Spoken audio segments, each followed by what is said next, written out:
Reka mbasuze mwese mukurikiye This Time TV. Uyu ni umwanya makuru mu Kinyarwanda ya none tariki ya 2 y'ukwa kabiri 2024. Aya makuru yacu akaba agiye kwibanda kuri izi ngingo z'ingenzi zikurikira. Minisitiri w'Intebe yayoboye umuhango wo kunamira intwari z'igihugu. Naho Ngororero ababyaza bakurikiranyweho gukomeretsa umwana avuka bikamuviramo urupfu. Hanze y'u Rwanda turakubwira ko Ukraine yateguye ibitero simusiga ku Burusiya. Ni mu gihe kandi RDC urubyiruko rurenga 700 rugiye kurwanya M23. Ni amakuru mugiye kugezwaho nanjye Jean Harerimana n'ugiye kuri This Time TV. Amakuru ku buryo burambuye ni mu kanya.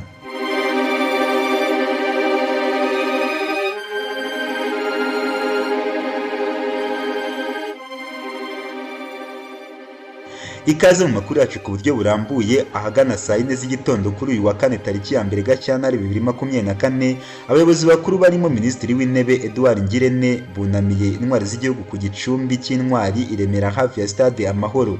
Minisitiri w'Intebe Dr Edouard Ngirente yahagarariye Perezida wa Repubulika y'u Rwanda Paul Kagame uri muri Leta Zunze Ubumwe za Amerika, akaba yitabiriye amasengesho arimo ay'umukuru w'igihugu Joe Biden ndetse akazayobora ihuriro ry'abanyarwanda bari hirya no hino ku isi ryiswe Rwanda Day. Minisitiri w'Intebe Dr Edouard Ngirente yunamye intwari z'u Rwanda anashyiraho indabo ku gicumbi cy'intwari giherereye i Remera mu mujyi wa Kigali kuri uyu wa kane tariki ya 2 Gashyantare 2024, ubwo u Rwanda rwizihizaga umunsi w'intwari. Ibiro bya Minisitiri w'Intebe byatangaje ko icyo gikorwa kigamije guha icyubahiro intwari z'igihugu zemeye kucyitangira. Bagize bati none ku irimbi ry'intwari Minisitiri w'Intebe Dr Ngirente yashyizeho indabo aha icyubahiro intwari z'u Rwanda zagaragaje urukundo rw'igihugu rwihariye no kucyitangira mu muhango wo kwizihiza umunsi w'intwari ku nshuro ya 30. Kuri uyu munsi u Rwanda rwizihizaga intwari zarwo. Insanganyamatsiko igira iti ubutwari mu Banyarwanda agaciro kacu. Iyi nsanganyamatsiko kandi yibutsaga Abanyarwanda agaciro bakura mu kurangwa n'ibikorwa by'ubutwari.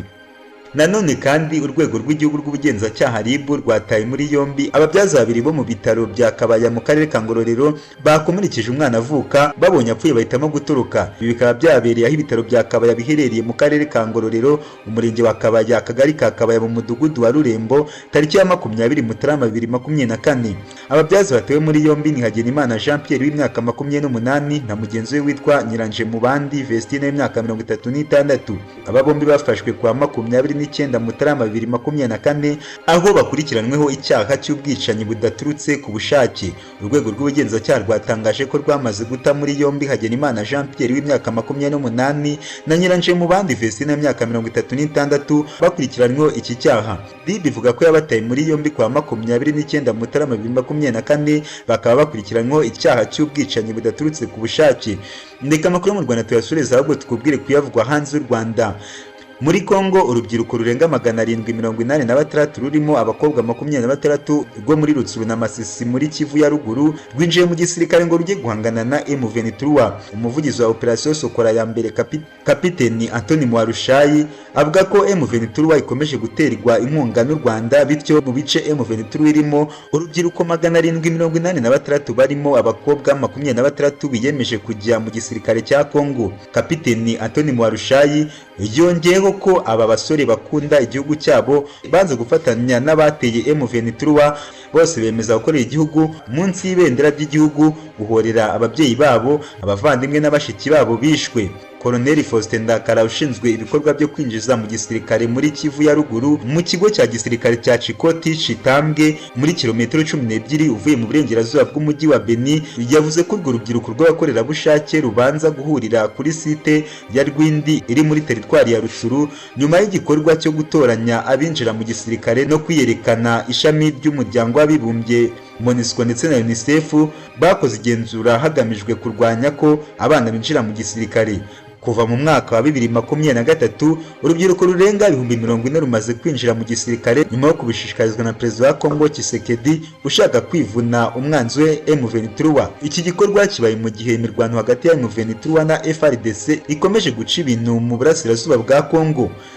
Reka tukubwire ko kandi umuyobozi ushinzwe ubutasi bwa Ukraine Kirili Budanov yateguje ikindi cyiciro cy'ibitero simusiga ku ngabo z'Uburusiya, atangaza ko bizaca intege bikomeye ibitero Uburusiya buri kugaba mu bice bitandukanye bizengurutse Donbass igice Uburusiya bwigaruriye birimo icya Kumpaske, Rimwani, Bakhmut na Avdiivka. Ibitero bidasanzwe nk'ibi byaherukaga kuba muri Kamena 2023 aho Ukraine yakigabye ku ngabo z'Uburusiya zari zigaruriye ibice bitandukanye bya Ukraine hagamijwe kubigarura no gusubiza inyuma Abarusiya. Ni ibitero byibanze ku bice bya Donetsk, Zaporizhia, Kherson n'ibindi. Ibi byagejeje mu kwakira 2023 aho ingabo za Ukraine zashakaga kwihaniza iz'Uburusiya ariko umugambi usa n'utagezweho neza kuko ibice zagombaga kubohoza zitabigezeho. Bikavuga ko ahubwo byatumye iki gihugu cya Vladimir Zelensky gitakaza ingabo zibarirwa mu bihumbi 160.